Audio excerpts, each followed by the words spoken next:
우리는 모두 속아왔어요.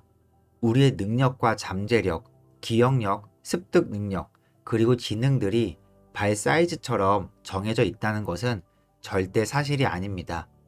지난 20년 동안 우리가 발견한 두뇌에 대한 정보들은 지난 2000년을 합친 것보다 많아요. 그리고 그 정보가 말하는 한 가지는 우리는 능력과 잠재력을 과소평가한다. 제가 구글에 강연을 나가서 구글 회장에게 이런 말을 들었어요. 인간이 걷기 시작했을 때부터 2003년까지 모인 모든 정보의 양은 오늘날 현재의 우리 일상에선 온라인에서는 매 48시간마다 만들어진다. 블로그, 팟캐스트, 소셜미디어 등에 비해 우리의 두뇌는 아주 작은 양의 정보만 저장하죠. 모든 인간은 두뇌를 사용합니다. 그저 특정 사람들이 조금 더 잘 사용하는 거죠. 저만의 메모하는 방식을 말씀드릴게요. 전 항상 메모하는 것을 추천합니다. 정보를 기억하게 하거든요. 우리가 배움의 곡선이 있듯 망각의 곡선도 존재합니다.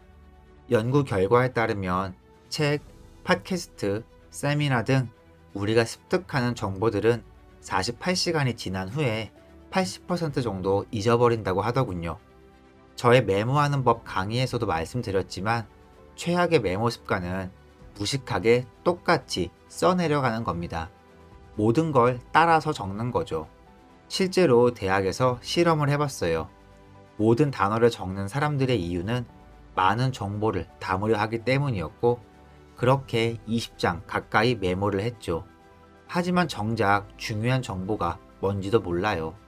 가장 좋은 노트 방법은 관련성과 키워드를 사용하는 거였어요.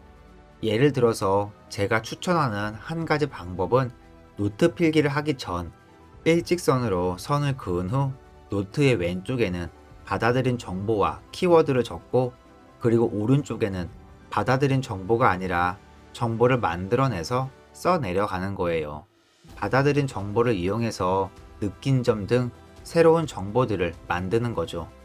쉽게 말해 왼쪽은 키워드 중심의 메모와 그리고 오른쪽에 쓰는 메모는 완전히 다른 메모가 되는 겁니다. 왼쪽에는 받아들인 정보를 쓰고 오른쪽은 창의적 정보가 되니까요. 이 방법이 좋은 이유는 첫 번째로 집중하는데 좋습니다.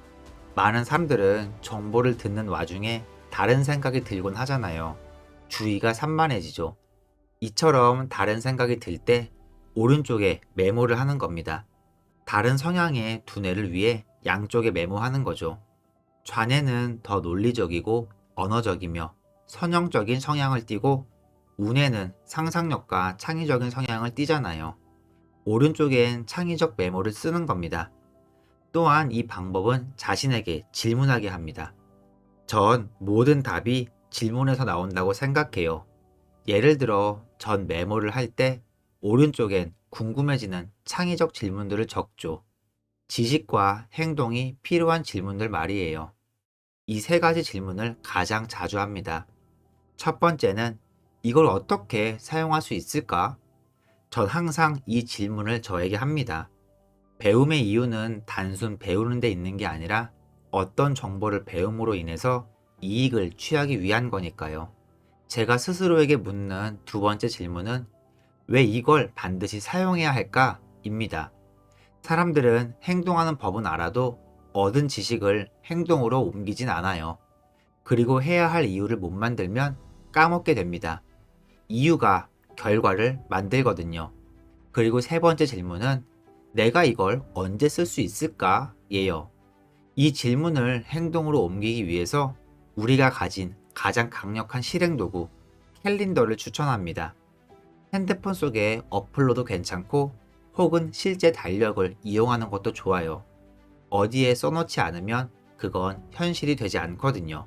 그러니 스케줄을 잡아놔야 행동이 실제로 일어날 겁니다. 메모란 생각이란 과정을 이용해서 자신에게 묻고 질문하는 과정이에요. 그렇기에 페이지를 두 쪽으로 나눠서 이유들을 적어가며 생각을 활성화하는 거고요. 메모는 생각을 잡아놓는 거죠. 그리고 수많은 위인들을 봐도 항상 창의적 생각을 일기에 써놓았어요. 레오나르도 다빈치와 마리 퀴리의 일기장은 상상을 초월하는 가격에 팔리죠. 이런 질문을 해보면 어떨까요? 그들은 천재라서 일기장에 그런 메모를 적었을까요? 혹은 그들이 메모를 썼기 때문에 천재가 된 걸까요? 한번 생각해 보세요. 메모와 일기는 정말 중요한 부분이에요. 제가 실리콘밸리에서 트레이닝을 할 때 강연을 마치고 무대에서 내려왔는데 누군가 저에게 다가오더군요. 바로 빌 게이츠였어요. 전 질문을 했습니다. 초능력을 가질 수 있다면 무엇을 원하십니까? 그러자 빌 게이츠는 이렇게 대답했어요. 짐, 전 더 빠르게 읽는 법을 알고 싶어요. 워렌 버핏도 말했죠. 읽는 속도가 느려서 10년은 낭비한 것 같아. 이처럼 빠르게 읽는 법은 정말 중요해요. 일반적으로 사람들도 하루에 4시간은 정보를 읽으며 보냅니다. 이메일, 사업 계획, 그리고 책 등으로 말이죠. 모든 건 읽는 것에서 시작됩니다. 4시간에 읽는 걸 2시간 만에 읽어서 매일 2시간을 아낀다면 1년이 모이면 그 시간이 얼마나 될까요? 아니, 1시간만 아낀다고 해도 1년에 365시간이죠. 일하는 시간으론 9주가 될 거고 2달이라는 시간이 아껴지겠네요. 이처럼 방대한 시간이 속독으로 아껴집니다. 이 영상을 보는 시청자분들 혹은 사업을 하시는 분들 가장 비싼 비용은 인적 자원일 거예요. 월급으로 나가는 돈인데 매일 4시간 정도를 정보를 읽으며 보냅니다. 그 말은 연봉의 반은 읽는 것이 차지한다는 거예요. 연봉이 8천이면 4천은 읽기인 겁니다. 그래서 속독을 많은 회사에서 가르치죠. 나이키, 구글, 제너럴 일렉트릭 등 심지어 개인 사업자들도요. 그게 가장 빠르고 효율적으로 특정 집단의 지능을 높이는 방법이니까요. 그렇게 모두가 경쟁력을 가지게 되겠죠. 속독을 막는 장애물이 몇 가지 있어요. 간단히 설명해 줄게요. 읽는 속도를 늦추는 첫 번째 이유는 잘못된 교육을 받았기 때문이죠. 글을 읽는 법을 타고나진 않잖아요. 읽기는 살면서 습득이 되죠. 그렇게 학교 수업 시간에 배웁니다. 그리고 수많은 연습을 하죠. 마지막 읽기 수업이 언제였나요? 몇 살이었죠? 이 영상을 듣는 대부분의 사람들도 아직도 무언가를 읽을 때는 초등학생 때 배운 방법으로 읽어요. 우리가 훈련한 건 그때가 마지막이니까요. 읽는 정보의 난이도는 상당히 높아졌지만 읽는 방법은 아직도 초등학생인 겁니다. 즉, 적절한 읽기 교육이 다시 필요합니다. 두 번째 문제는 집중력 부족이에요. 책을 읽는 중에 한 페이지를 읽은 후 방금 읽은 부분도 까먹곤 하죠. 주의가 산만해지고 다른 생각을 해요. 갑자기 빨래할 생각을 하거나 고객이나 아이들 생각, 여러 가지 잡생각이 들죠. 또한 우리는 빠르게 읽으면 내용을 쉽게 잊어버리거나 완전히 이해하지 못한다고 알고 있어요. 그걸 믿는 이유는 그렇게 배웠기 때문이죠. 여기서 제가 말하고 싶은 부분은 그건 사실이 아니라는 말이에요. 느리게 읽는 사람들이 지어낸 말이겠죠. 빠르게 읽으면 많이 기억하지 못한다. 이건 거짓말입니다. 저의 온라인 영상을 보며 속독을 공부하는 학생들이 많아요. 전 세계 180개국이 넘죠. 그 학생들의 데이터를 뽑아봤더니 읽는 속도가 빠를수록 이해력이 좋았어요. 그들의 집중력도 가장 높았고요. 이렇게 표현할 수 있습니다.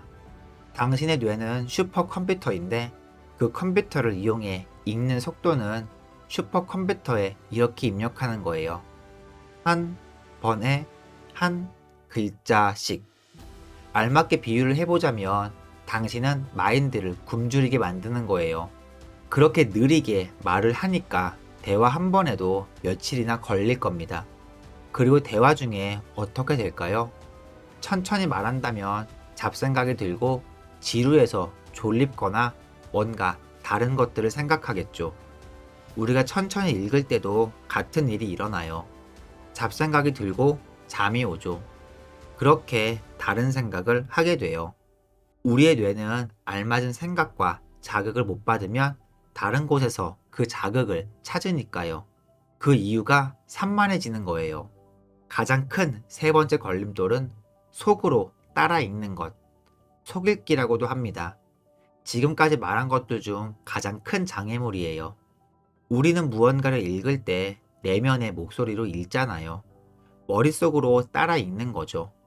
그렇게 말하는 속도를 따라 읽어야 이해할 수 있다고 착각하는 겁니다. 하지만 누, 욕, 시, 티 이 모든 글자를 읽어야만 이해가 될까요? 컴퓨터 이렇게 읽어야 이해하나요? 교통 표지판은 읽지 않고 이해하잖아요. 우리가 읽는 95%의 글자들은 이미 알고 있는 거라 말하며 읽을 필요가 없어요. 모든 리더들은 다독가예요. 우리도 읽어야 합니다. 토니 로빈스, 오프라 윈프리, 빌 게이츠도 다독가이며 존 케네디도 마찬가지였고 다독가이자 속독가였죠. 매일 아침 6개의 신문들을 커피 한 잔 마실 동안 끝낸대요. 대부분의 사람들은 반대죠. 커피 6잔을 마시며 신문 하나를 읽잖아요. 쉬운 일이 아니죠. 케네디는 1분에 1000자를 읽어요. 반면 대화에서 분당 250자를 말하는데 분당 700단어를 더 읽는 거라면 분명 속으로 소리내어 읽지 않는다는 거죠. 마음속으로 읽을 필요는 없지만 우린 그렇게 배웠기 때문에 그러는 거예요.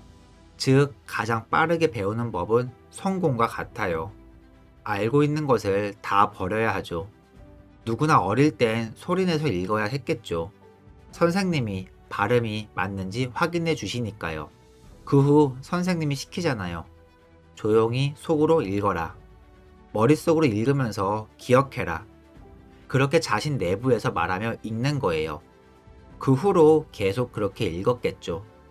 그럼 이렇게 생각해 보세요. 팟캐스트나 오디오북을 들을 때 많은 사람들이 배속을 설정해서 듣죠. 몇 배로 빠르게 들어도 이해하잖아요. 그렇게 빨리 말할 수 없는데도 말이죠.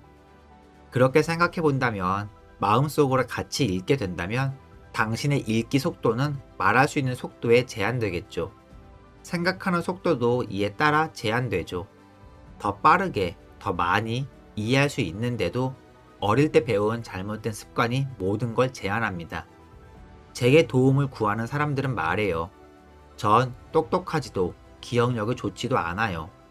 어떤 한계든지 당신이 도전한다면 당신은 그 한계를 이루게 될 겁니다. 당신이 생각한 한계를 부수려고 싸우면 당신은 그 한계를 넘어설 거라고요. 말한 것처럼 우리의 뇌는 슈퍼컴퓨터예요. 그리고 혼잣말로 프로그램을 설치하죠.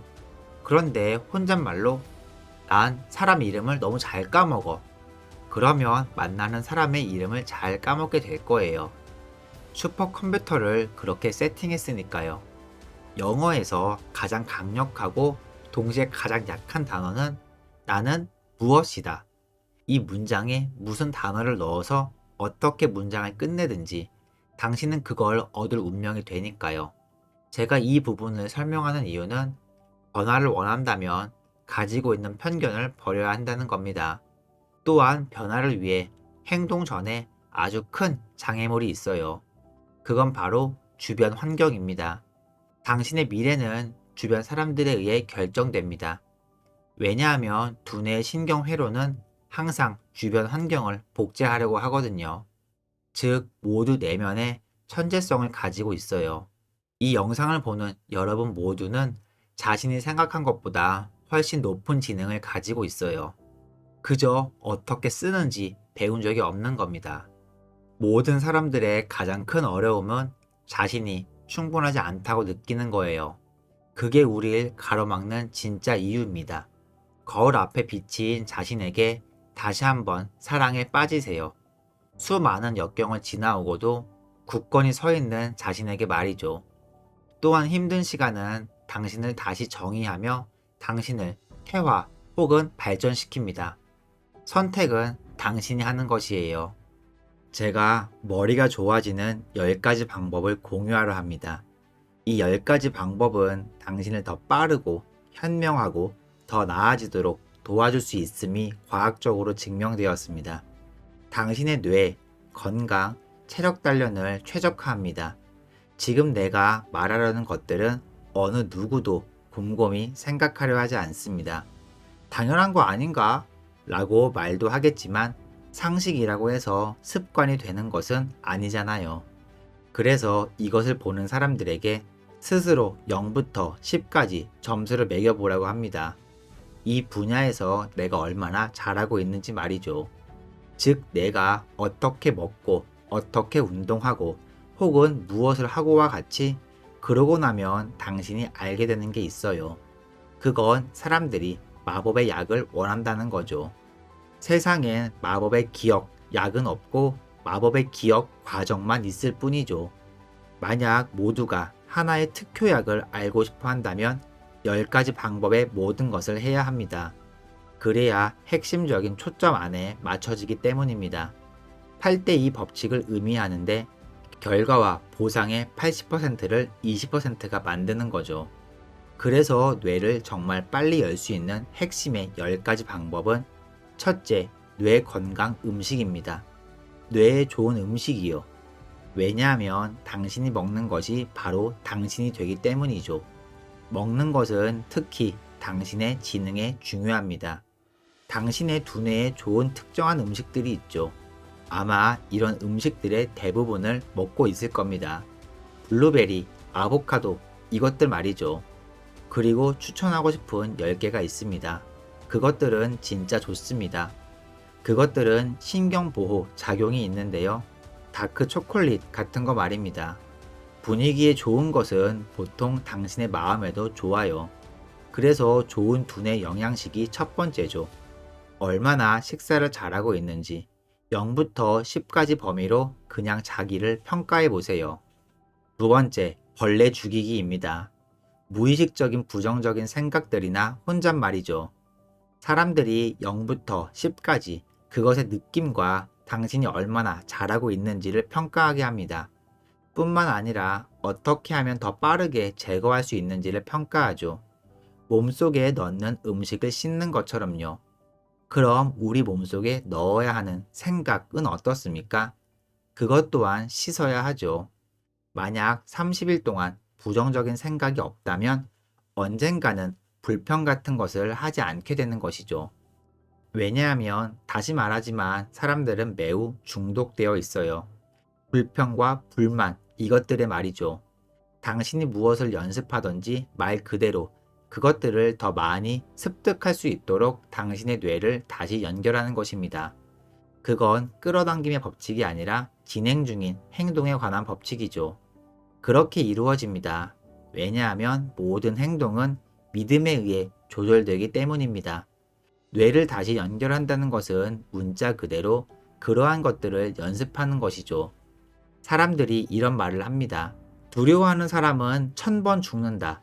겁쟁이가 마음속으로 1000번 죽듯이. 반면 용감한 사람은 오직 한 번만 죽는다. 때문에 나는 대중 앞에서 말하는 게 두려워를 매번 연습하고 그것을 계속해서 반복한다면 그때마다 당신은 두려움뿐만 아니라 상상력도 갖게 될 것입니다. 마음은 선명한 상상과 현실을 구분하지 못하기 때문이죠. 뇌에 검출 장치를 부착하고 만약 개가 들어오는 것을 볼 때 빛이 나는 뇌의 부분이 개가 들어온다고 상상할 때 빛나는 뇌의 부분과 완벽하게 일치하는 것을 알 수 있습니다. 그래서 마음은 그 차이를 모른다고 하는 겁니다. 당신이 가지고 있는 가장 완벽한 도구는 바로 상상력입니다. 우리의 생각이 상상력을 활성화하는 것으로 밝혀졌습니다. 그래서 두려움이나 부정적인 것은 리허설하지 마세요. 당신에게 왔으면 하는, 꼭 일어났으면 하는 것들만 생각하기 바랍니다. 세 번째, 운동입니다. 이건 우리가 잘 아는 거죠. 네 번째는 뇌를 위한 영양소입니다. 이것은 사람들이 여행을 많이 하고 패스트푸드를 먹어서 이슈화된 문제지만 어떤 영양 성분이 부족하면 의사, 즉 기능의학 의사에게 혈액검사를 받으세요. 저에게 사람들이 뭐가 제일 좋아요? 라고 물어보면 영양식 요법과 똑같이 말합니다. 식품 감수성 테스트를 하라고 하죠. 그 후 당신이 얼마나 나아지는가를 관찰하는 거죠. 그런 것들을 테스트하는 겁니다. 영양소 항목에서도 동일한 결핍을 확인할 수 있습니다. 비타민이나 DHA 수치가 낮으면 인지에 문제가 생길 수 있어요. 그래서 영양 보충제가 중요합니다. 당신의 뇌를 최적화하기 위한 다섯 번째는 긍정적인 또래 모임입니다. 우리는 시간을 같이 보내는 사람과 닮아간다는 것을 알고 있습니다. 그건 긍정적인 생각의 암시 때문이 아닙니다. 문자 그대로 거울신경을 가지고 있는데요. 거울신경과 신경 시스템은 스포츠나 영화를 볼 때 배우자가 느끼는 것을 당신도 느끼거나 혹은 다른 사람에 대한 동정심을 가질 수 있는 것입니다. 우리는 언제나 다른 사람들을 모방합니다. 그래서 시간을 같이 보내는 사람을 우리가 닮아갑니다. 그들의 습관, 행동, 생각 패턴, 모든 것을 따라하기 때문이죠. 그래서 당신은 당신과 가장 많은 시간을 보내는 5명의 평균이다 라는 말이 있는 이유입니다. 만약 9명의 빈털터리에 둘러싸여 있다면 당신은 아마도 10번째 빈털터리가 될 것입니다. 이런 말을 자주 듣겠지만 이것은 생물학적, 신경학적 뿐만 아니라 사회적 네트워크로도 분석을 해보기 바랍니다. 당신이 담배를 피우든 안 피우든 신경학적 네트워크는 할 일이 별로 없지만 친구의 친구들이 흡연을 하고 안 하고에 따라 사회적 네트워크에서는 할 일이 좀 더 많아지는 거죠. 그것이 훨씬 더 영향력을 가지게 되는 것입니다. 여섯 번째는 뇌를 위한 환경 정리입니다. 우리는 깨끗한 환경이 뇌에 좋다는 것은 잘 알고 있습니다. 입증되진 않아도 책상이나 노트북을 정리만 해도 생각이 매우 명료해지는 것을 알 수 있죠. 그뿐 아니라 공기와 물도 깨끗이 해야 합니다. 많은 오염 물질은 인지 기능에 나쁜 영향을 줍니다. 이제는 7번째로 수면입니다. 수면은 많은 사람들에게 매우 중요한 것입니다. 수면은 3가지의 이유로 뇌에 매우 중요합니다. 첫 번째, 단기 기억을 장기 기억으로 통합할 수 있기 때문이죠. 과거 대학 시절 밤샘 공부를 하면 매우 힘들었죠? 왜냐하면 잠이 필요했기 때문입니다. 두 번째, 잠은 뇌의 노화를 일으킬 수 있는 피로 물질을 청소하기 때문입니다. 그것이 바로 전문가들이 말하는 치매 등과도 관련된 것이기도 합니다. 세 번째 이유는 우리에겐 꿈이 필요하기 때문이죠. 그럼 이렇게들 말하죠. 짐, 꿈이 필요해? 그게 뭔 상관이야. 그건 마치 엄청난 아이디어 발명품, 문학작품, 예술작품들이 꿈속에서 얼마나 많이 나타나는지 당신은 모르고 있는 것이죠. 제가 메리 셸리를 언급했죠. 이곳 런던에서도요. 프랑켄슈타인이 그녀의 꿈에 나왔다던가 폴 맥카트니가 꿈에서 무언가를 찾아냈다거나 어떤 화학자는 꿈속에서 주기율표를 발견했죠. 엘라이자는 그의 꿈에서 재봉틀을 발명했습니다. 늦은 밤 당신은 어떤 꿈을 꾸고 있습니까? 하루 종일 일을 했거나 공부를 했다면 당신의 뇌는 밤에도 꺼지지 않습니다. 밤에 더욱 활동적입니다. 사람들이 인식하지 못해서죠. 그냥 그런 일은 발생하지 않는다고 생각하죠. 실제로는 밤에 더 활동적입니다. 해결책이나 문제들을 통합하는 것들이 꿈의 형태로 나타나죠. 여덟 번째입니다. 두뇌 보호입니다. 뇌 보호 의미는 저는 운동선수들과 작업을 많이 합니다. 성적이 좋은 선수들인데 뇌진탕은 정말 큰 데미지입니다. 알다시피 저는 살면서 외상성 뇌손상이 많았습니다. 그뿐 아니라 전체적으로 전자기장 스캔을 받았었죠.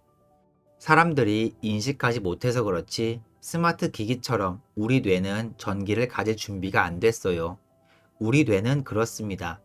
최근에 읽은 것 중에는 아이들의 90%가 휴대폰을 베개 밑에 두고 잠을 잔다고 합니다. 그것이 미치는 영향을 누가 알겠습니까? 아마 피하는 게 좋겠죠. 뇌를 보호하세요. 그 다음 9번째와 마지막 10번째입니다. 뇌가 살아있도록 하는 9번째는 새로운 배움입니다. 신경 조직 발생과 신경 가소성이 있는데 신경 조직 발생은 죽는 날까지 새로운 뇌신경을 만들 수 있다는 거죠. 과학자들은 결코 그런 생각을 하지 않았습니다. 신경 가소성은 새로운 연결을 만들어낼 수 있다는 것입니다. 신경 조직 발생과 신경 가소성을 향상시키는 두 가지 방법이 있는데 새로움과 영양이 바로 그것입니다. 마치 당신이 운동선수가 되어 몸을 단련하는 것처럼 새로움이나 자극을 주고 영양식을 섭취하는 거죠. 그런 방법으로 당신의 정신적 근육도 만들어가는 것입니다. 마지막 10번째는 스트레스 관리입니다. 그건 사람들은 눈에 보이지 않는다는 이유로 인식을 잘 못합니다. 휴가를 가거나 마사지를 받기 전까지는 스트레스가 심한지 알지 못했죠. 스트레스가 항상 있기에 인식을 못하는 거죠. 마치 물고기가 언제나 물속에 있어 물을 못 보는 것처럼요. 그럼 우린 어떻게 대처해야 할까요? 명상, 휴식, 마사지, 요가 등 우리가 스트레스를 날려버릴 수 있는 무엇이든 해야 합니다. 이것들은 뇌를 여는 10가지 방법입니다. 천재는 미스테리가 아닌 단서를 남깁니다. 우리는 그냥 그 단서를 따라서 그냥 하면 됩니다. 다시 이 일로 되돌아오는 것처럼 먼저 당신이 습관을 들이면 습관은 당신을 창조하게 됩니다. 기억력에 관한 제 견해는 대부분의 사람들은 나이 먹으면 안 될 거라고 하지만 기억력을 향상시키는 것은 누구나 가능합니다. 나이 혹은 자라온 환경, 직업, 식습관, 교육 혹은 경제 상태, 성별과 건강 상태, IQ 등 모든 게 상관없어요. 누구든지 기억력 향상이 가능합니다. 설명을 하자면 오로지 기억 능력의 3분의 1만이 유전학적으로 관련되어 있죠. 여기서 흥미로운 사실은 나머지 3분의 2는 개인이 통제가 가능하다는 거죠. 그리고 작은 변화는 이 10가지 방법으로 시작됩니다. 이 방법들은 모두가 통제 가능한 3분의 2의 기억력을 향상시킬 겁니다. 첫 번째는 식습관이에요. 당신이 어떤 사람인지는 식습관에 나타납니다. 우리가 흔히 알고 있는 두뇌에 좋은 음식, 이 음식들은 기억력에도 좋아요. 모두가 말합니다. 블루베리, 그리고 호두, 이것처럼 좋은 음식을 먹어야 하고, 두 번째는 머릿속에 있는 부정적 생각을 없애는 거예요. 많은 사람들에게서 일어나는 일이죠. 항상 하는 혼잣말은 아주 중요합니다. 그러니 연습해야 합니다. 부정적인 혼잣말을 안 하는 것을 말이죠. 그냥 안 하기 어렵다면 다른 혼잣말로 대체하면 됩니다. 담배를 끊을 때 다른 행동을 하라는 것처럼요. 또한 피해야 할 행동 중 하나는 자신에게 일어나는 나쁜 일들을 자랑처럼 여기는 거예요. 사람들은 자랑스러운 것 마냥 말하잖아요. 나는 기억력이 안 좋아. 장을 볼 때 목록 없이는 다 까먹을걸? 너가 건망증이 심하다고? 야, 난 더 심해. 바쁘다고 하는 것도 마찬가지예요. 너무 나쁜 습관이죠.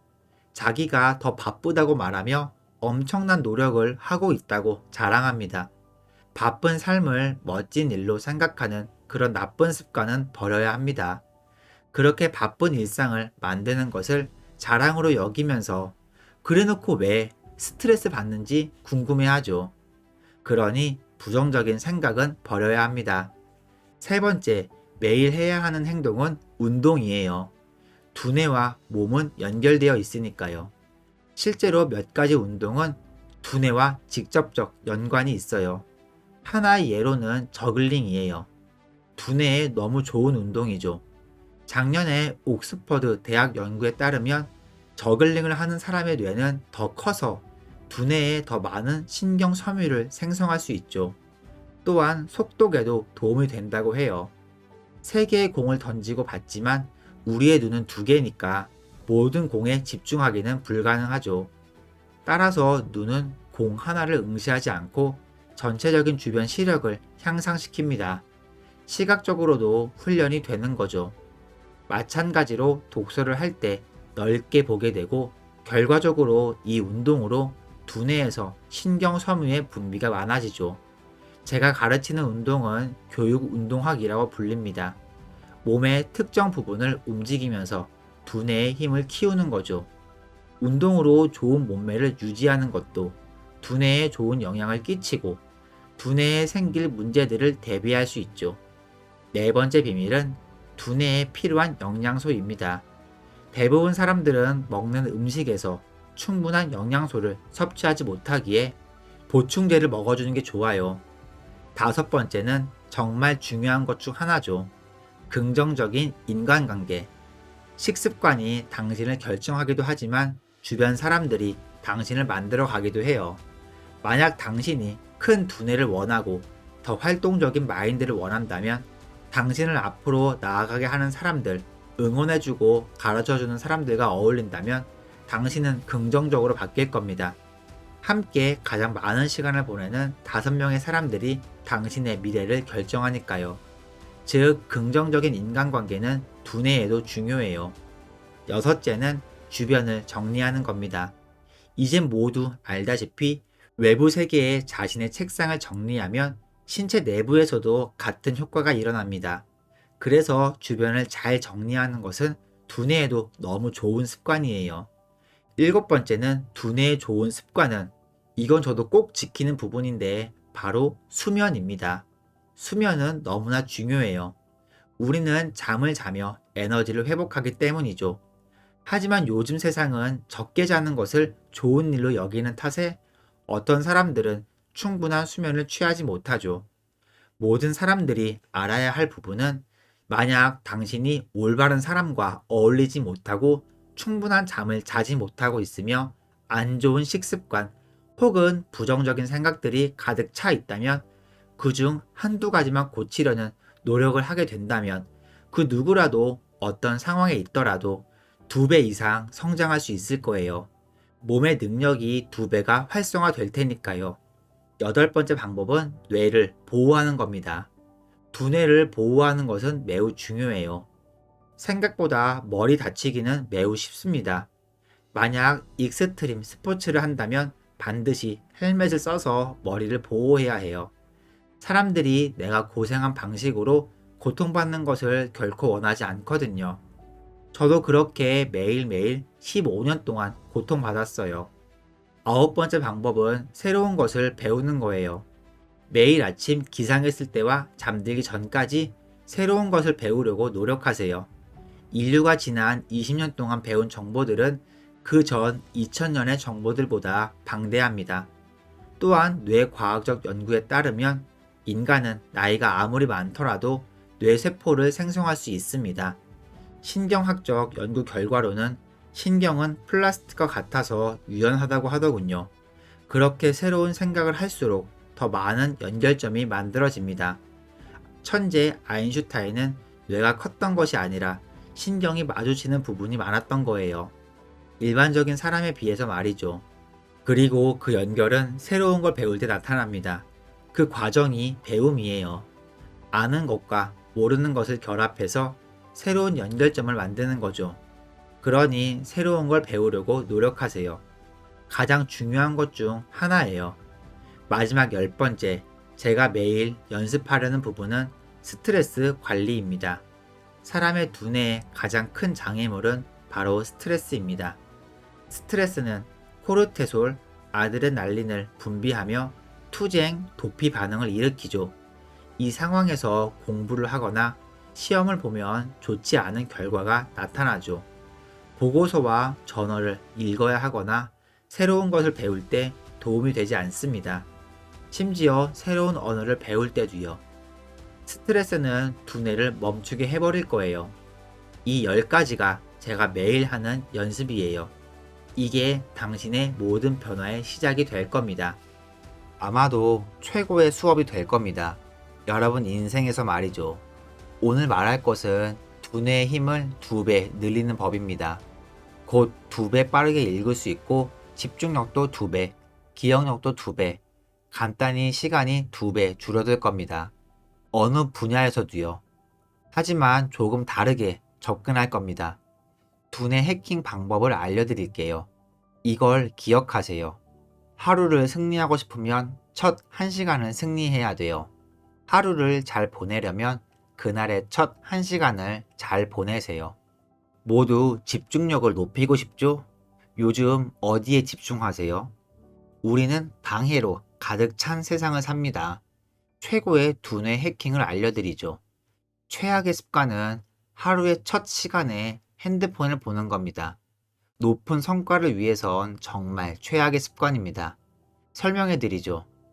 성공한 사람들은 투두 리스트가 있어요. 끝내야 할 리스트들이요. 또 그중 상위 10%의 사람들은 not to do 리스트도 있어요. 심지어 더 중요합니다. 종종 to do 리스트보다 더 많이요.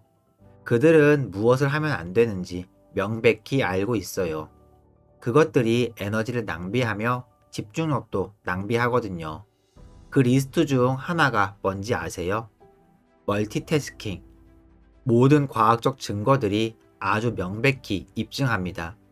멀티태스킹은 존재하지 않습니다. 멀티태스킹은 먹히지 않아요. 걸으면서 껌 씹으면서 대화를 할 수 있죠.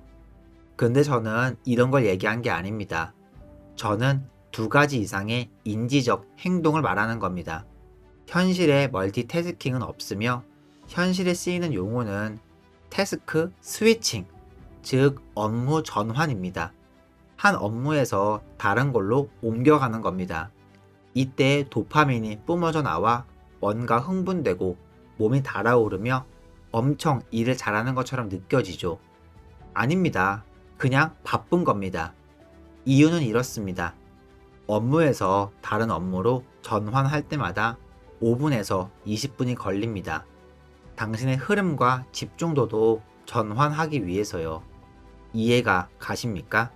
이 실험은 박사와 외과 의사가 실행했고 멀티태스킹은 오류를 범할 확률을 증가시켰죠. 실수를 더 만든다고요. 시간을 낭비할 뿐 아니라 오류도 만드는 겁니다. 그러니 not to do 리스트에 있죠. 하지만 리스트의 또 다른 것은 여러분이 실천한다면 아주 큰 변화를 가질 겁니다. 장담할 수 있습니다. 하루에 첫 1시간 동안 핸드폰을 보지 않기. 이유는 이렇습니다. 뇌가 혼란 모드가 되거든요. 뇌가 변하는 2가지가 있습니다. 아침에 핸드폰을 볼 때요. 뇌가 혼란돼 준비를 합니다. 예를 들어서 상상해봐요. 인스타그램 확인을 하루에 평균 150회였나요? 그건 중독입니다. 매번 여러분이 좋아요, 공유를 볼 때마다 도파민을 뿜으며 동기와 학습을 담당하는 기관을 지납니다. 계속 하고 싶은 욕구가 생기는 겁니다. 의미를 부여하며 계속 빠져드는 거죠. 그러니 하루 일과의 시작이 핸드폰 확인이면 공유, 댓글, 좋아요, 동영상 등 여러분의 정신은 흩어지고 뇌는 복잡해지며 왜 집중하기가 힘든지 궁금해합니다. 인간의 집중력은 이제 금붕어보다 짧다고 해요. 결론은 진실 여부를 떠나 생각의 방향을 정해야 합니다. 핸드폰 확인 금지. 당신은 해방되도록 만듭니다. 이제 2번째 문제점을 말할게요. 두뇌를 반작용적으로 만듭니다. 방해만 받는 것이 아니라 당신을 반작용적으로 만든다고요. 여러분이 사업을 하고 싶다면 나아갈 비전이 필요합니다. 모든 환경 요소에 반응할 수 없어요. 왜냐면 아침에 일어나면 우리는 뇌 주파수 주기를 갖습니다. 간단히만 말할게요. 여기 모든 사람들이 베타입니다. 각성 상태인 거죠. 델타는 수면 중입니다. 그 사이에 중요한 2가지 상태가 있습니다. 세타, 알파. 세타는 창조 상태입니다. 아인슈타인이 사고 실험을 할 때 그의 상태를 거의 걸쳐 놓았어요. 잠들기 직전 상태로요. 그는 흔들 의자에 앉아 손에 돌을 쥐고 잠들었어요. 사고 실험을 하면서요. 자신이 빛이 되어 날아가는 걸 상상했죠. 하지만 왜 돌을 쥐고 있었을까요? 그가 잠에 들면 돌이 떨어져 잠에서 깨겠죠. 베타 상태, 즉 수면에 있기 싫으니까요. 그리고 그는 세타 상태에 머물렀죠. 세타는 창조의 상태라 했죠. 또 언제 세터가 될까요? 샤워할 때입니다. 가끔씩 샤워 중에 기발한 생각이 난 사람 있죠? 아이디어가 떠오르잖아요. 샤워는 당신을 창조 상태로 만듭니다. 하지만 알파 상태는 베타와 세타 사이에 안정된 인지 상태라 불립니다. 안정된 인지. 이때 정보들을 흡수합니다. 예를 들어 최면과 명상할 때가 있죠. 집중력이 고도가 되는 때입니다. 무언가에 빠진 채로요. TV를 보는 사람에게 말을 걸어봤나요? 신들린 것 같죠? 당신의 말이 안 들리고 있어요. 완전 최면 상태인 겁니다. 그게 알파 상태인 거죠. TV가 당신을 알파로 놓고 당신의 의식은 없어지고 정보들을 거르지 않고 흡수해요. 사람들에게 언어와 학교 자료들 경우 알파를 쓰죠. 아주 영향받기 쉬운 상태입니다. 여러분이 처음 일어나면 알파, 세타 상태인데 핸드폰을 확인합니다. 영향받기 쉽다고 했죠? 뇌가 반작용으로 설정됩니다. 여러분들이 비전을 가졌다면 스스로의 하루를 설립해야 합니다. 하루를 승리해야 하죠. 왜 다른 사람들의 일에 참견하며 충돌에 끼어들려고 합니까? 주도적이게 되어야 해요. 성공하는 사람들의 습관들은 나를 갈아라입니다. 잘라야 할 큰 나무가 있다면, 무딘 톱을 가지고 있다면 언제 톱날을 갈 겁니까? 처음부터 갈아야죠. 나무를 심기 가장 좋은 시간은 20년 전이라는 말이 있어요. 두 번째로 좋은 시간은 오늘, 지금 당장입니다. 제가 자주 쓰는 인용구가 있습니다. 여러분들의 삶을 알로 비유할게요. 알이 외부의 힘으로 깨진다면 생명의 끝. 하지만 내부의 힘으로 깨진다면 생명의 시작. 위대한 모든 것들은 내부에서 시작됩니다. 여러분 안에 위대함이 있고 여러분 안에 천재가 있습니다. 이제 드러낼 시간입니다. 두뇌를 활성화시키기 위해 두뇌는 새로움이 필요합니다. 새로움과 영양소가 신경 발생과 신경 가소성을 자극하며 뇌 유래 신경 영양 인자 생성에도 도움이 됩니다. 오늘 다룰 챌린지는 바로 반대쪽 손으로 양치하기. 아마 이렇게 생각할 겁니다. 이걸 왜 하죠? 첫 번째로는 챌린지는 변화로 이어집니다. 이게 이 챌린지의 의미죠. 정보 자체는 힘을 가지지 않아요. 지식 자체가 힘이 아닌 오직 잠재적 힘입니다. 이것이 힘이 되는 때는 바로 여러분이 적용할 때, 이용할 때입니다. 책을 읽기만 하는 것은 단순 배우는 것이지 적용하는 게 아닙니다. 삶의 개선과 발전이 없죠. 그리고 무엇보다 이 뇌 변화 챌린지의 목적은 여러분이 매일 새로운 것을 하게 만드는 것입니다. 평균적 사람들은 매일 7만 개의 상상을 하지만 문제는 90%가 어제와 똑같은 생각이죠. 현실적인 큰 변화를 갖지 못할 겁니다. 같은 것만 반복한다면요. 이 말 아시죠? 아인슈타인이 한 말입니다. 똑같은 일을 반복하면서 다른 결과를 기대하는 것은 미친 짓이다. 이유는 이렇습니다. 첫 번째, 현재형 마인드가 단련됩니다. 무엇이 이점일까요? 대부분 사람들이 아주 산만합니다. 어떻게 집중력을 유지시킬까요? 알림과 소셜미디어와 같은 많은 것들이 넘치는 세상에 말이죠. 반대쪽 손으로 양치하는 것이 현재에 집중하게 만듭니다. 그 현재에 집중하는 힘이 누군가의 이름을 외우는 것처럼 현재 집중이 필요할 때 드러납니다. 무언가 읽을 때 쉽게 정신이 흩어지죠. 읽고 공부하는 것에 집중하도록 단련하세요. 그게 첫 이유입니다. 현재형 마인드 단련. 반대쪽 손을 쓰는 두 번째 이유는 듀크 대학교 신경과학 생물학부 로렌스 캐츠 박사의 논문이 있습니다. 그는 연장자들이 나이가 들며 마인드를 활동적으로 유지할 방법을 찾았죠. 로렌스 박사가 찾은 것은 간단한 행동들입니다. 반대쪽 손으로 먹기, 반대쪽 손으로 양치하기.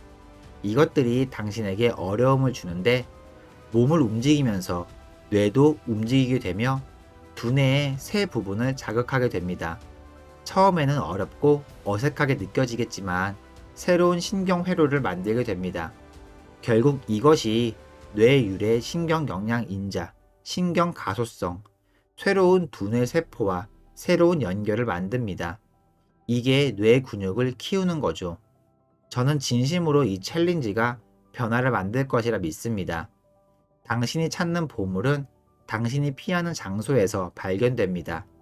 쉬운 삶을 원한다면 쉬운 일들만 할 수 없죠. 쉬운 것들은 뒤로 미루기만 하거든요. 반대로 어려운 것은 필요한 어려운 일을 하는 것이죠. 쉬운 것만 한다면 삶은 어려워지고 어려운 것을 한다면 삶이 쉬워집니다. 아침 첫 순간부터 어려운 것을 하며 단련하세요. 그것에 능숙해진다면 어떤 또 다른 것들을 할 수 있을까요? 풍족함을 위한 습관을 기를 수 있습니다. 사랑한다고 말하기, 올바른 음식 먹기, 매일 운동하기. 그러면 마인드 수준에서 습관을 강화하는 습관을 만드는 겁니다. 아마 들어봤을 겁니다. 좋은 아침을 맞이하는 것이 당신을 하루의 승리자로 만듭니다. 좋은 아침을 만드는 방법은 바로 모닝 루틴을 정하는 겁니다. 그러면 매일 아침 뭘 해야 할지 생각할 필요가 없어지니까요.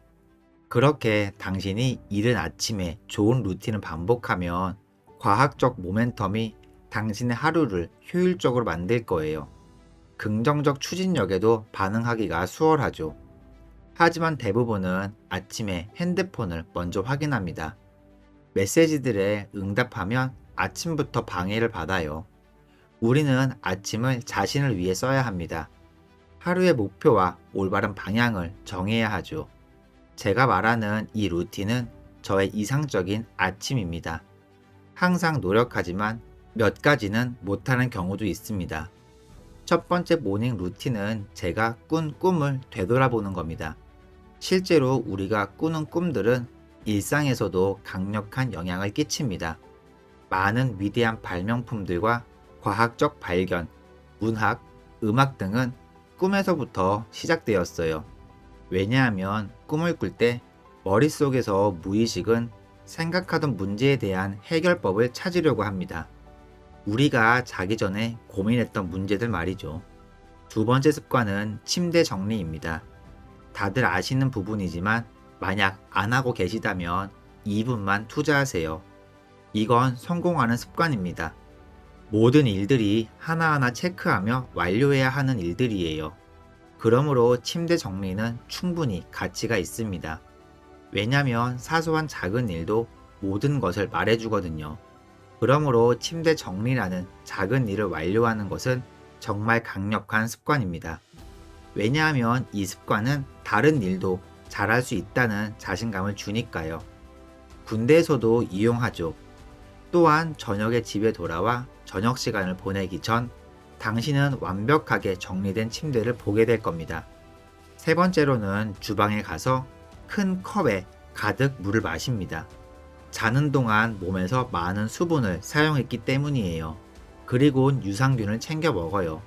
유산균이 중요한 이유는 소화기관은 두 번째 뇌이기도 하니까요. 많은 신경세포는 뇌에 위치해 있지만 우리 소화기관에도 수많은 신경세포들이 있기 때문이에요. 유산균을 섭취하면서 저의 소화기관에도 영양분을 공급하는 거죠. 네 번째로 저는 호흡법을 합니다. 침착하게 호흡하는 것은 마음을 진정시켜주고 그러면서 집중해야 할 일들을 생각하고 동시에 몸에 원활한 혈액순환, 산소 공급을 하게 하죠. 무슨 호흡법을 하던 상관없어요. 호흡법을 하는 이유는 몸과 뇌에 충분한 산소 공급을 하기 위해서입니다. 다섯 번째로 저는 명상을 합니다. 대체로 아침과 저녁 두 번을 하죠. 자기 전에 하는 경우도 있지만 아침에 하는 명상은 필수입니다. 20분 정도 하는데요. 자기 성찰은 정말 중요합니다. 깨끗한 정신을 가지기 위해서 말이죠. 하루를 시작하기 전 명상으로 하루를 준비하는 거죠. 명상이 끝난 후엔 1, 2분 동안 짧은 운동을 합니다. 맨몸 운동이 될 수도 있고 버피 테스트 같은 운동도 괜찮아요. 목적은 명상이 끝난 후 몸을 움직이면서 짧은 시간 동안 순차적으로 몸을 깨우는 행동입니다. 대부분 윗몸 일으키기를 2분 동안 쉬지 않고 해요. 완전한 운동이 아니라 단순 몸을 깨우고 심장 박동을 올리는 거예요. 그 후 찬물로 샤워를 합니다. 한랭요법이라고 불리는데요. 찬물 샤워는 신경세포를 깨워주는 역할을 하며 동시에 신경세포에 정보를 전달하죠. 샤워 후에는 차를 마시면서 일기를 작성해요. 대학생부터 제가 하고 있는 일기 쓰기는 정말 도움이 됩니다. 모든 시대에 영향을 끼친 유명한 사상가들도 모두 각자의 일기를 쓰고 보관했어요. 에디슨, 아인슈타인, 그리고 레오나드로 다빈치의 일기들은 값을 매길 수가 없습니다. 그 일기들이 그 사람들을 천재로 만든 겁니다. 일기 안에는 자기 성찰과 그들의 메모들이 그들이 성공하도록 자극을 했기 때문이에요. 일기를 쓴 후엔 하루에 투두 리스트를 만들어요. 대부분의 사람들이 투두 리스트를 가지고 있죠. 끝내야 할 일들의 목록이요. 투두 리스트의 가장 중요한 점은 하루를 잘 보내기 위해서 성취하고 싶은 일들을 업무 관련 3가지, 저를 위한 3가지를 정합니다. 리스트는 큰 목표일 필요는 없어요. 단지 업무 관련 목표 3가지와 개인적 목표 3가지를 이룬다면 그 하루는 성공한 하루가 되는 겁니다. 그리고선 오늘 어떤 내가 되고 싶은지에 써내려갑니다. 좋은 배우자가 되고 싶다거나 좋은 친구, 좋은 리더, 혹은 좋은 선생님 등 제가 되고 싶은 자신을 적어요. 저희는 행동이 아닌 존재 그 자체잖아요. 그렇게 어떤 존재가 될 것인지 생각하세요. 모든 것이 끝난 후에 시간이 남았다면 혹은 시간을 내서라도 30분 정도 꼭 독서를 합니다. 독서는 아주 중요합니다. 책 읽는 사람이 리더가 되니까요. 그 후 저는 하루를 시작합니다. 제가 이토록 매일 아침 일어난 후 1시간을 루틴에 투자하는 이유는 일어난 후 1시간과 자기 전 1시간이 미래를 만들어 가기 때문이에요. 이 2시간이 당신의 인생에 가장 영향력을 끼치는 시간입니다. 직장에서는 많은 일들을 해야 하고 팀원과 고객들에게 치이죠. 당신이 컨트롤할 수 없는 부분이죠. 그래서 컨트롤이 가능한 아침에 일찍 일어나 루틴을 시작해요. 이게 오너의 매뉴얼이자 성공의 가장 정확한 지도입니다. 좋은 루틴을 가지는 건 말이죠. 이 모든 것은 자기 관리이자 자신을 사랑하는 법입니다. 자신을 관리하는 것은 이기적인 게 아닙니다. 자신에게 관대하지 않으면 남에게도 관대할 수 없어요. 자신의 컵에 충분한 물이 없다면 남에게 줄 수 없으니까요. 당신의 컵을 먼저 가득 채우세요. 모닝 루틴으로 당신의 컵에 물을 채우는 겁니다. 동시에 하루의 추진력을 얻는 거죠. 그리고 루틴 이후에 이메일이나 핸드폰을 확인하도록 하세요. 당신의 하루는 탄력을 받으며 긍정적이 될 겁니다. 그리고 몇몇의 중요한 일은 이미 완료가 되어 있는 상태겠죠. 하루의 끝에 당신이 보낸 완벽한 하루를 돌아본다면요. 누구든 오늘 어땠어? 라고 묻는다면 당신은 완벽하게 승리한 하루였다고 대답할 겁니다. 이 모든 것은 아침 1시간을 완전하게 보냈기 때문이에요. 당신이 아침에 일어나 처음 하는 일이 핸드폰을 보는 일이라면 여러 가지 이유로 그것은 도전입니다. 먼저 4종류의 주요 뇌파 상태가 있습니다. 베타는 당신과 내가 이렇게 깨어있는 상태고요. 델타는 당신이 깊게 잠들었을 때를 얘기합니다. 그 사이엔 2가지의 상태에 세타와 알파가 있습니다.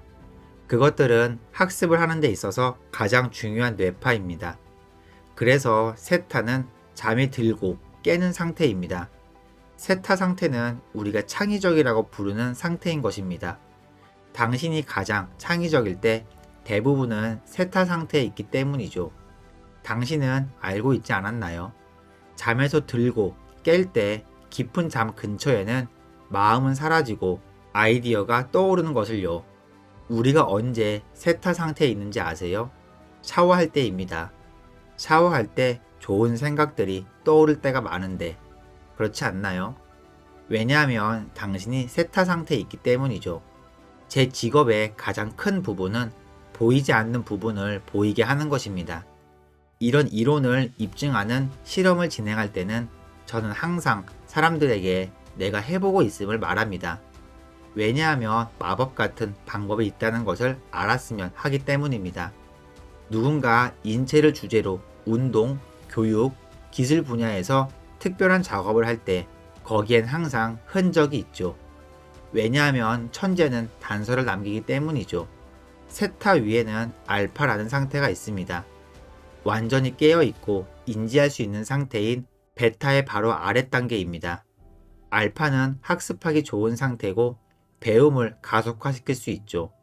편안하게 인식하는 상태인 거죠. 이는 명상을 할 때 들어가는 상태입니다. 왜냐하면 비판적인 마음은 옆으로 물러나고 무의식적으로 정보를 흡수하기 때문입니다. 무엇이 당신을 알파 상태로 만드는지 아세요? 바로 텔레비전입니다. 누군가 게임을 보거나 좋아하는 TV쇼를 볼 때 그들과 대화를 시도하면 말 그대로 무아지경에 빠진 것을 눈치챈 적이 있나요? 그들은 듣지 못합니다. TV 프로그래밍 때문일까요?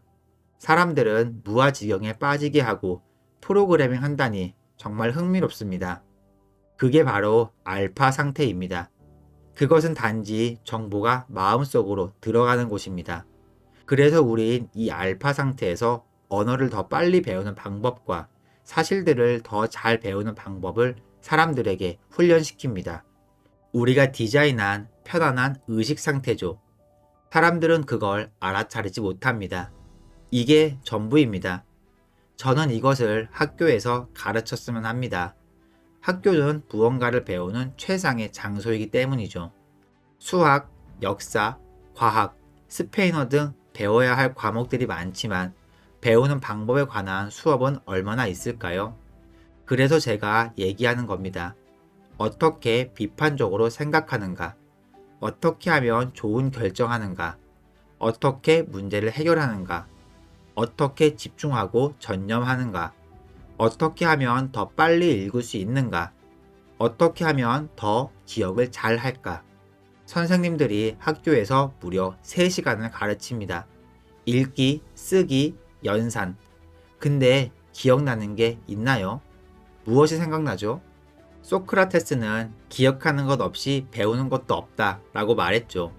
기억하는 것은 모든 것의 기초가 됩니다. 그런데 이 알파, 세타 상태에서는 처음에 하는 것에 영향을 받기가 쉬워지겠죠. 당신이 일어나서 처음 잡는 게 핸드폰이라면 그것은 2가지 이유로 당신의 뇌를 재설계하는 겁니다. 당신의 생산성과 일의 수행 능력을 저하시키는 위험이죠. 먼저 당신을 산만하게 해서 집중할 수 없게 훈련시킵니다. 좋아요, 공유, 댓글, 이 모든 것이 당신을 다른 무언가에 관심을 갖게 해서 당신의 뇌를 다시 연결합니다. 그래서 누군가와 대화를 할 때 뇌를 다른 방법으로 훈련시켰기 때문에 집중도 할 수 없게 됩니다. 그래서 마음을 챙기는 게 매우 중요합니다. 명상이나 다른 무엇이든지요. 제가 매일매일 명상을 하는 것은 아니지만 단지 평화로운 마음을 위해서만은 아닙니다. 정신 훈련이기 때문입니다. 인지 능력이 향상됩니다. 그 뜻은 내 마음이 딴 곳으로 갈 때 그것을 되돌릴 수 있는 기회임을 의미합니다. 호흡과 침상을 통해서 마음의 근육을 만들죠. 이 부분이 중요한데 제 작업의 기본은 명사를 동사로 만드는 것입니다. 그게 무슨 의미냐 하면 많은 사람들이 아침에 일어나서 에너지가 있었으면 좋겠어요. 혹은 동기부여를 받았으면 좋겠어요.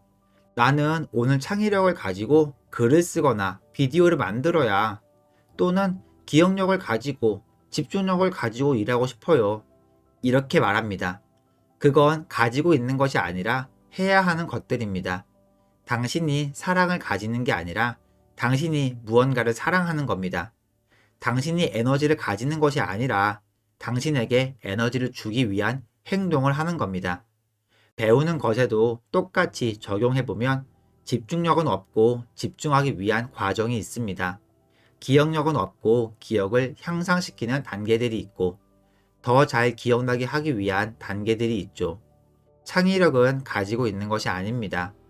창조를 위한 실제 과정이 있죠.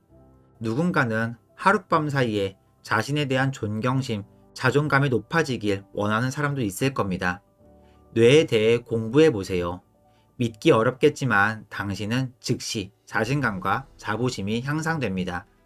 뭐라고 해야 할지 모르겠는데 우주의 어떤 장치, 우주의 슈퍼컴퓨터, 화성이나 먼 다른 곳에 나아가야 되는 게 아닙니다. 바로 이 머리 안에 있는 거죠. 이곳 바로 두뇌에서 통제하기 때문입니다. 우리의 직장 생활, 수입, 건강, 관계들 이건 모두 다요. 당신이 철인 3종 경기나 다른 경기를 훈련할 때 정신은 어느 정도일까요? 모든 사람은 무엇을 해야 할지는 알죠. 그러나 아는 것을 하고 있을까요? 상식이라고 해서 습관이 되는 것은 아니기 때문이죠. 지식은 힘이다는 그냥 신화 같은 겁니다. 지식은 힘이 되는 잠재력을 가지고 있어요. 그러나 지식을 사용하거나 적용하면 비로소 그건 능력이 됩니다. 사람들은 책꽂이에 있는 책들을 사는 것에는 점수를 주어야 한다고 생각하죠. 자기 자신이 아닌 책꽂이한테는 도움이 되겠네요. 누군가는 무엇을 배우고 누구는 팟캐스트를 듣거나 어떤 쇼에 가고 회의에 참석할 겁니다. 그들은 모두 돈을 지불하겠지만 배운 것으로 뭔가를 하지 않죠. 그리고 일부는 완전히 잊어버립니다. 우리는 학습 곡선에 대해서 알고 있습니다. 그러나 망각 곡선이란 것도 있죠. 망각 곡선에 나타난 의미를 알고 있나요? 그러니까 당신이 뭔가를 한번 배우면 48시간 안에 80%가 사라집니다. 당신이 쇼를 듣고 유튜브로 뭔가를 보고 회의에 참석하고 책을 읽는 것들이 이틀 안에는 대부분 기억에서 사라집니다. 그 누구도 우리에게 기억이 중요한 이유를 가르쳐 주지 않았어요. 그래서 첫 번째, 핸드폰을 만지지 마세요. 당신을 집중이 안 되게 만듭니다. 두 번째는 뇌가 반응할 수 있도록 훈련하는 것입니다. 반응이란 의미는 편안한 인지 상태에 있는 것을 뜻합니다. 처음 깨어났을 때 핸드폰을 들고 나쁜 뉴스를 문자나 이메일로 받게 되면 그것은 우리 모두에게 일어난 일이 돼버립니다. 당신은 하루 종일 우울한 기분이 됩니다. 왜냐하면 외부의 영향을 쉽게 받는 상태이기 때문이죠. 당신은 최면 상태에 있고 그 나쁜 소식은 당신에게 영향을 주게 됩니다. 당신은 좋은 삶의 질을 가질 수 없습니다. 다른 모든 사람들과 교류할 때는 최상의 컨디션 상태로 실력을 갖춘 멘탈 공연자나 최고의 연기자가 되어야 합니다. 저 같은 경우에는 전날 밤에 매일 아침 저의 두뇌를 깨우는 모닝 루틴 10가지를 되새기고 그리고 깊은 숙면을 위해 1시간 이브닝 루틴을 가집니다. 왜냐하면 수면은 매우 중요하기 때문입니다. 하지만 내가 하는 과정 중 하나는 암막 커튼, 시원한 온도, 호흡, 명상, 이것 이외에도 터치 스크린을 만지지 않습니다. 왜냐하면 블루라이트이기 때문입니다. 사람들은 이걸 알아야 합니다. 노트북, 스마트폰 등 모든 것들이 휴식을 취하고 잠을 자게 하는 멜라토닌을 억제하는 파란 빛을 냅니다. 그렇기에 화면을 보지 않습니다. 대신 다음날 개인적으로 성취하고 싶은 3가지와 그리고 전문적으로 하고 싶은 3가지를 적어둡니다. 그래서 아침에 깨면 저는 삶의 비전을 가진 상태가 되죠. 만약 개인적인 3가지 일과 전문적인 3가지 일을 했다면 그날은 승리의 날이 됩니다. 전화가 왔을 때 적어도 1가지 일이 끝날 때까지는 저는 핸드폰을 만지지 않습니다. 그건 저만의 테스트죠. 그렇게 한다 해도 항상 완벽하진 않습니다. 그러나 발전하는 과정 중에 있습니다. 연습은 발전하게 합니다. 결코 완벽하게 해내지 못하더라도요. 그 효과를 사람들이 알았으면 합니다. 시작을 위해 한마디 하자면요. 당신을 전문가로 생각하지 말고 그냥 테스트 해보는 겁니다. 일주일 동안 핸드폰을 침실 밖에 놔두고 일주일 동안 하루에 첫 1시간은 핸드폰을 만지지 마세요. 하루 첫 1시간 온도 조절기가 되어야 합니다. 온도계가 되지 말고요. 왜냐하면 온도계의 기능이 뭐죠? 환경에 바로 반응하기 때문인데요. 온도 조절기는 다르죠. 그것들의 기능을 잘 고민해 보시기 바랍니다. 온도 조절기는 환경을 만들고 목표를 만들고 온도를 세팅하죠. 그리고 나면 환경이 그것에 맞게 따라 오르게 되죠. 그래서 이런 영상을 시청하는 모든 사람들은 성장 마인드를 가지고 있기에 온도계가 아닌 온도 조절기가 되어야 된다고 생각합니다. 만약 그들의 생각이 고정된 상태에 있다면 이런 영상을 보지 않을 테니까요. 핵심은 뭐냐면 모든 것이 이미 정해졌고 고정된 상태라면 우리는 성장할 수가 없다는 겁니다. 하나의 실험을 했습니다. 세 그룹의 사람들을 데려다가 농구 코트에 데려다 놓고 자유투를 시킨 다음 얼마나 많이 득점하는가를 지켜봤습니다. 그리고 난 후 그룹 A, B, C에게 각각 다른 지시를 했습니다. 그룹 A, 앞으로 30일 동안 하루에 1시간씩 자유투 연습하기. 그룹 B, 코트에 나가지 말고 공을 만지지도 말고 머릿속으로만 상상하는 연습하기.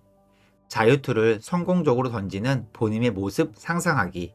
그룹 C, 앞으로 30일 동안 연습을 전혀 하지 못하게 하기. 농구에 대해 생각하지도 말고 농구 공도 전혀 못 만지게 하기. 30일이 지난 후 놀라운 결과를 발견했습니다. 매일 1시간씩 연습만 한 그룹 A의 실력은 24% 향상했습니다. 당연히 그렇겠죠? 왜냐하면 연습은 실력을 향상시키니까요. 그룹 C는 농구공을 만지지도 않고 농구에 대해서 전혀 생각도 하지 않았기 때문에 아무 진전이 없었습니다. 연습이 없으면 진전도 없습니다. 그런데 놀라운 건 그룹 B였어요. 이 사람들은 코트에 가지도 않고 농구화를 신고 공을 던지지도 않았어요. 그냥 마음속으로만 열심히 연습했을 뿐인데 실력이 23% 향상했습니다. 실제로 코트에 가서 연습한 사람들보다 단지 1% 낮을 뿐이죠. 이것은 정신이 그만큼 강력하다는 증거입니다.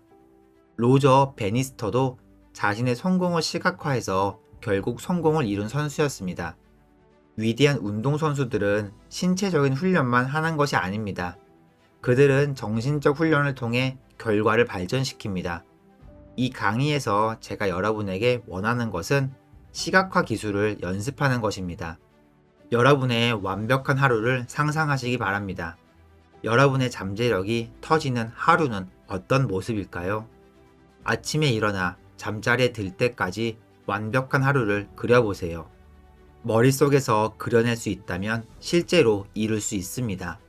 왜냐하면 우리는 상상 속에서 연습을 할 수가 있기 때문이죠. 우리의 문제점 중 하나는 원하지 않는 결과를 상상한다는 거죠. 그것을 반복해서 시각화함으로써 결국 실패를 연습하게 되는 것입니다.